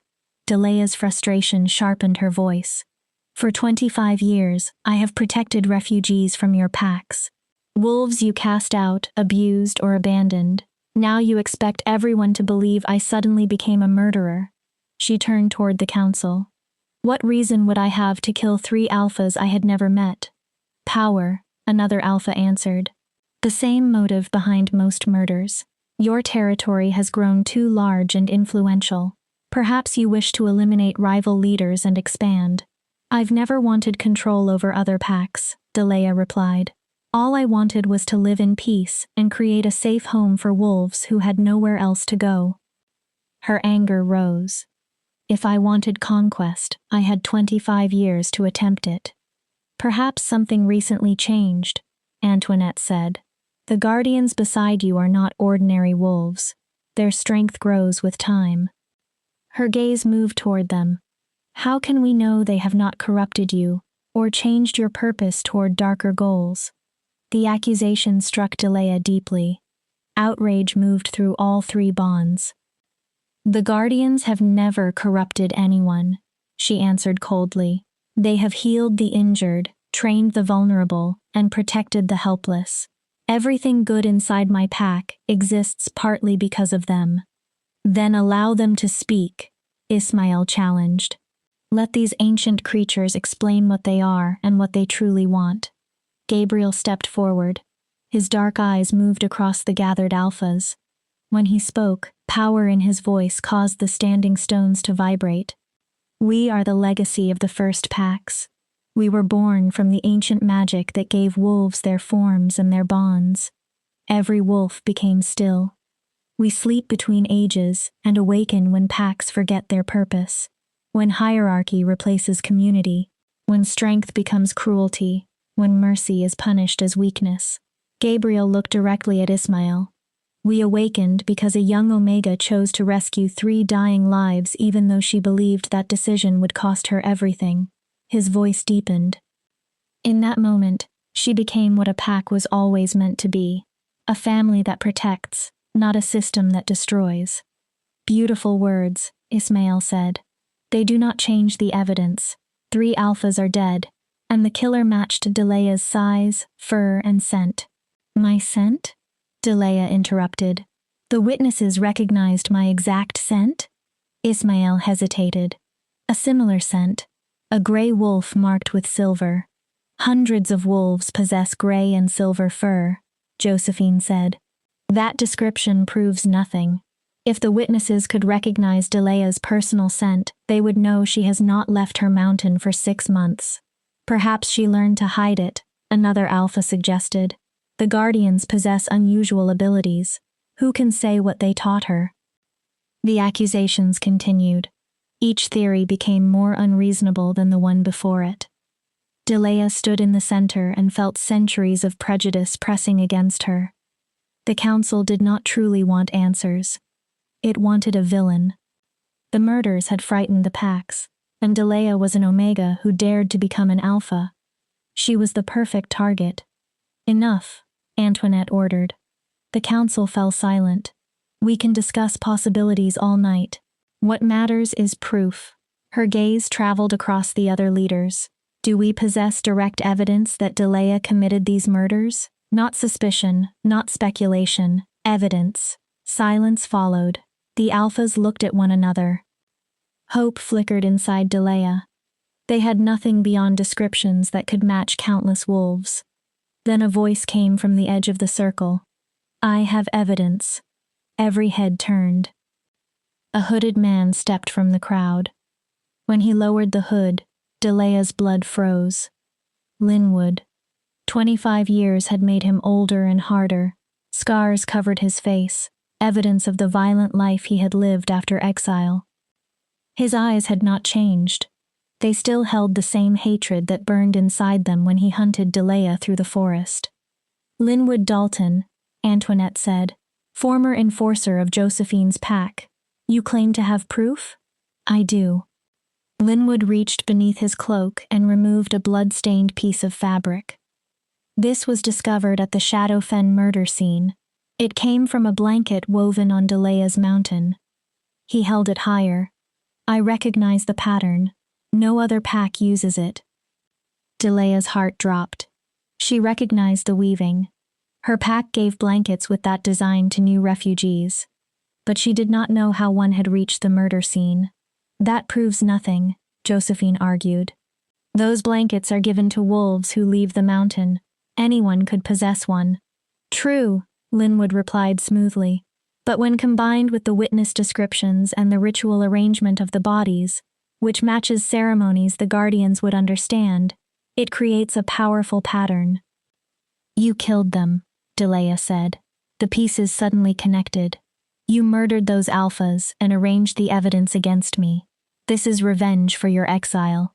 Linwood smiled. Prove it. He spread his hands. You have no evidence against me. I have witnesses, physical proof, and a clear motive for your actions. You wanted territory and the removal of rival leaders. His smile widened. I'm only a former enforcer with no pack and no power. Why would I risk my life by murdering 3 alphas? The trap was nearly perfect. Linwood had spent years preparing his revenge and waited for the opportunity to destroy everything Delea built. She could not prove his guilt without the same kind of evidence he had manufactured against her. The council will deliberate, Antoinette announced. Delea Sims and the Guardians will remain under guard until a judgment is reached. How long will that require? Delea asked. As long as justice requires. Warriors escorted Delea to a hollow beneath the standing stones. It was not formally called a prison, but 12 guards surrounded the entrance and made it clear she could not leave. The Guardians remained with her. They pressed their bodies against hers, their presence becoming the only comfort inside the nightmare. Fear flowed through their bonds. They were not afraid for themselves. They feared what would happen to Delea. There must be another way, she whispered. Gabriel, you can see possible futures. Tell me what happens. Sorrow filled his answer. I see many endings. In most, you die. In a very small number, you survive by making a choice that costs everything. What choice? Gabriel could not show her. The future had become too tangled, dependent on decisions made by wolves beyond Delea's control. The council argued through the night. Voices rose above the stones, sometimes becoming shouts. The packs wanted blood. They wanted closure and someone to punish for murders that had shattered their sense of safety. At dawn, Antoinette emerged. Her expression revealed nothing. The council has reached a verdict. Every wolf gathered around the circle. Delea Sims, by a vote of 9-3, you have been found guilty of murdering 3 alphas. The world stopped. The sentence is death by execution. Antoinette's voice remained cold. It will be carried out immediately. Delea heard only blood rushing through her ears. Desperate howls tore through the Guardian's bonds. For 25 years, she had built a better world. She had protected hundreds of lives and proved that mercy could become stronger than cruelty. Now she would die for murders she had not committed. There was nothing she could do to stop it. Chapter 10. Mercy's Final Victory. They took Delea to the execution post at sunrise. She remained in human form. Silver chains bound her hands behind her back, burning the skin around her wrists. The Guardians had been separated from her. 20 warriors surrounded each one at the outer edge of the ceremonial circle. Rage and desperation tore through their bonds. They refused to accept what was about to happen. But if they attacked, hundreds of assembled wolves would descend on them. Even their ancient strength could not overcome such numbers. Antoinette approached beneath the first light of dawn. Do you have final words, Delea Sims? Delea looked across the crowd. Some wolves watched with satisfaction. Others appeared uncomfortable. Josephine stood among the alphas with grief openly visible on her face. I did not murder those leaders, Delea said. Her voice carried across the circle. When the true killer strikes again after I'm dead, remember this moment. She lifted her chin. Remember that you chose convenience instead of truth, and revenge instead of justice. Remember that you executed someone whose only crime was protecting the wolves your packs abandoned. Touching, Linwood called from the crowd, but irrelevant, Justice has already spoken. Antoinette raised one clawed hand. The executioner stepped forward. Tyrell Melendez was a massive enforcer who had killed rogues for 30 years without hesitation. He lifted his claw above Delea's throat. "Wait!" A desperate voice rang across the ceremonial grounds. Every wolf turned. A young man pushed through the crowd. He was barely older than a teenager. His clothing was torn and covered in mud. Exhaustion and fear had drained all color from his face. "I have information," he gasped, "about the murders. I know who killed the alphas." "Who are you?" Antoinette demanded. "Joseph McLaughlin. I was part of Linwood's rogue pack." The young wolf flinched when Linwood looked at him. "He'll kill me for speaking, but I can't allow an innocent wolf to die." "This boy is delusional," Linwood said smoothly. "He's probably under the influence of something. Do not listen to him." "I have proof," Joseph shouted. He reached beneath his shirt and pulled out a knife with a distinctive carved handle.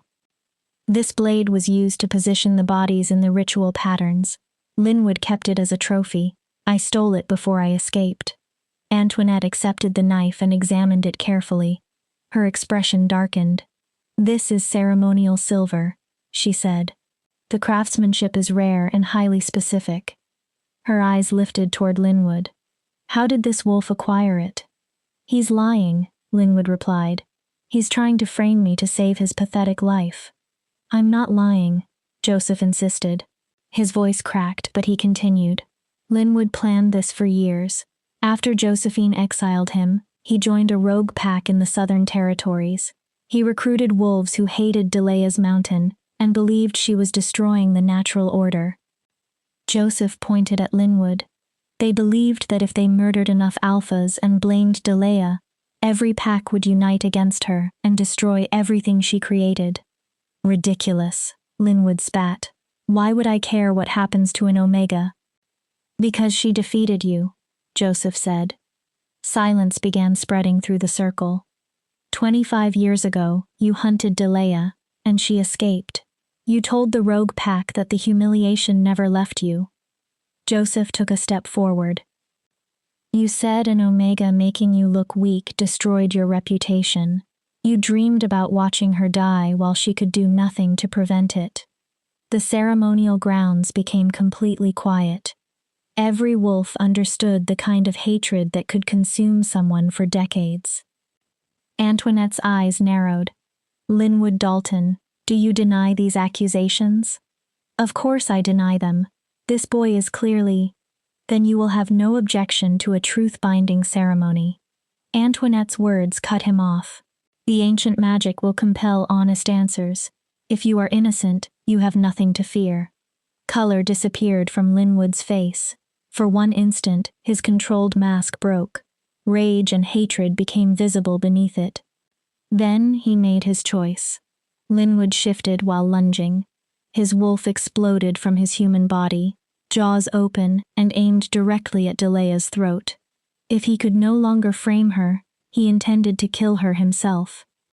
He never reached her. Dusty broke through the warriors surrounding him and appeared between them like solid smoke. The Guardian had become twice Linwood's size. Golden light rippled through his dark fur. His jaws closed around Linwood's throat. The strike carried terrible finality. "No," Linwood gurgled. Blood filled his mouth. "She doesn't deserve. Worthless Omega. Should have died." His body became limp. Dusty released the corpse and returned to Delea's side. Blood stained his muzzle. Chaos erupted across the ceremonial grounds. Wolves howled. Alphas shouted. Warriors reached for weapons. Antoinette's voice cut through every sound. Silence. The entire gathering froze. "The guilty wolf revealed himself through his own actions," she declared. "An innocent man would have submitted to truth-binding." Linwood's attack supports Joseph's testimony. She turned toward the guards. "Release Delea immediately." The silver chains fell away. Burns circled Delea's wrists. Morgan rushed to her and gently licked the injuries. Healing warmth moved through the damaged skin. Gabriel and Dusty surrounded her. Relief and remaining fury caused their bodies to tremble. "I offer a formal apology," Antoinette said. "Justice was nearly corrupted here. You are innocent of every charge and free to return to your territory." Delea wanted to scream at her. She wanted to demand why the council had come so close to murdering an innocent wolf without true proof. But she was too exhausted. Her body and emotions had been pushed beyond their limits. She could only nod. Josephine forced her way through the crowd and pulled Delea into a fierce embrace. "I'm sorry," she whispered. "I should have fought harder. I should have trusted my instincts when the evidence felt wrong." "You tried," Delea answered. "That is more than most wolves did." The other alphas began leaving. Many looked uncomfortable with how close they had come to executing an innocent leader. Several approached Delea first. They offered awkward apologies, praised her composure, and suggested future alliances now that her innocence had been established. Delea accepted their words with exhausted grace. She had survived. For that moment, survival was enough. As the grounds emptied, Joseph approached slowly. He was about 19, the same age Delea had been when she found the Guardians. His eyes carried the same hunted expression she remembered seeing in her own reflection. "Thank you," Delea said. "You saved my life. You saved mine first." Delea stared at him. 3 years ago, I wandered onto your mountain," Joseph explained. "I was starving and nearly dead." He swallowed. "Your wolves fed me and healed me. Then they gave me supplies and allowed me to leave. You didn't know me. You owed me nothing, but you helped anyway." His voice became quiet. "When I learned what Linwood planned, I knew I had to act. I had to repay the mercy you showed me." Tears burned Delea's eyes. This was why she had created the sanctuary. This was why she protected strangers and outcasts for 25 years. Mercy moved outward in ways no one could predict. A single compassionate act could form a connection capable of returning decades later and saving a life. "Come to the mountain," Delea offered. "You'll need protection. The remaining members of Linwood's rogue pack may seek revenge." Hope entered Joseph's face. "You would accept me after I ran with them?" "You did what you believed was necessary to survive," Delea said. "When the moment mattered, you chose truth instead of safety." She held out her hand. "That makes you pack, if you want it." "I want it," Joseph whispered, "more than anything." The journey home lasted 3 days. Delea traveled with the Guardians and Joseph. Josephine insisted on escorting them personally to prevent another attack. They crossed territories that had been openly hostile only days earlier. Now the wolves watching from the borders showed cautious respect. The story had already spread. The Omega Alpha had been falsely condemned and nearly executed. She had faced death with dignity. Mercy shown to a starving stranger years earlier had returned to save her. Stories like that became legends. Legends changed the way wolves understood the world. When they reached the base of Delea's mountain, the bond with the territory welcomed her like a steady heartbeat. More than 100 wolves waited along the ridges. They had spent days believing their alpha might never return. When they saw her, they howled. Joy and relief echoed across the valleys. Delea shifted and answered them. The Guardians joined her, their voices blending with hers in a song of survival, triumph, and bonds that could not be broken. She climbed the familiar path with her family around her. At the settlement, wolves surrounded Delea in a crushing wave of fur, bodies, and love. They had built the sanctuary together. They had created living proof that another way was possible. And it had survived. They had survived. That night, Delea stood on the ridge overlooking her territory. Gabriel pressed against her left side. Morgan rested against her right. Dusty stood behind her. It was the same formation they had used 25 years earlier when she was a frightened girl fleeing an execution order. "You saw this," Delea said to Gabriel. "Didn't you? You knew I would face death again and somehow survive." Gabriel answered through their bond. "I saw possibilities." The future is never certain. But I knew that if you remained true to yourself and continued choosing mercy instead of cruelty, the connections you created would catch you when you fell. What happens now? Delea asked. What comes next? Gabriel showed her glimpses of possible futures. More refugees arrived at the mountain. Alliances formed with packs willing to change. Young wolves trained under Delea's principles traveled into other territories and carried those lessons with them. A slow revolution spread through kindness rather than conquest. It would not be easy. Other challenges would come. Many wolves would cling to the old ways, but change had already begun. The seed Delea planted 25 years earlier, when she chose to rescue 3 dying pups instead of walking away, had finally begun to bear fruit. We changed the world, she whispered. Tears moved down her face. We did it by choosing kindness, by refusing to become what they tried to make us. The guardians pressed closer. Their certainty surrounded her. Delea had always been exactly who she was meant to be, not despite being rejected, but partly because of it. Only someone who had experienced the cruelty of pack hierarchy could imagine a better system. Only someone who had been called worthless could recognize value in the wolves everyone else dismissed. Only someone who chose mercy when cruelty would have been easier could create a sanctuary that survived for 25 years and might endure for 100 more. Delea had been rejected, exiled, and sentenced to death twice. She survived because, 25 years earlier, she made one simple decision. She saved 3 dying pups when every law and every instinct for self-preservation told her to walk away. Those pups saved her in return. They did more than protect her from an executioner's claw. They saved her from accepting the lies the pack told about her. They prevented the world's cruelty from turning her cruel. They showed Delea who she had always been, strong enough to remain kind, brave enough to offer mercy, powerful enough to change everything. That was the greatest gift anyone had ever given her. The moon rose above the mountain and covered the territory in silver light. Delea howled, not with sorrow or fear, but with joy and triumph. She stood exactly where she belonged. 3 ancient guardians howled beside her. Their voices crossed every surrounding territory, announcing that mercy had won. The rejected Omega, who rescued 3 homeless pups, had become someone the world could not destroy. She had learned the greatest truth of all. Save the lives you can. Love the family you are given. Trust that compassion creates threads strong enough to hold you when the world tries to break you. And sometimes, those threads become unbreakable chains that not even death can sever.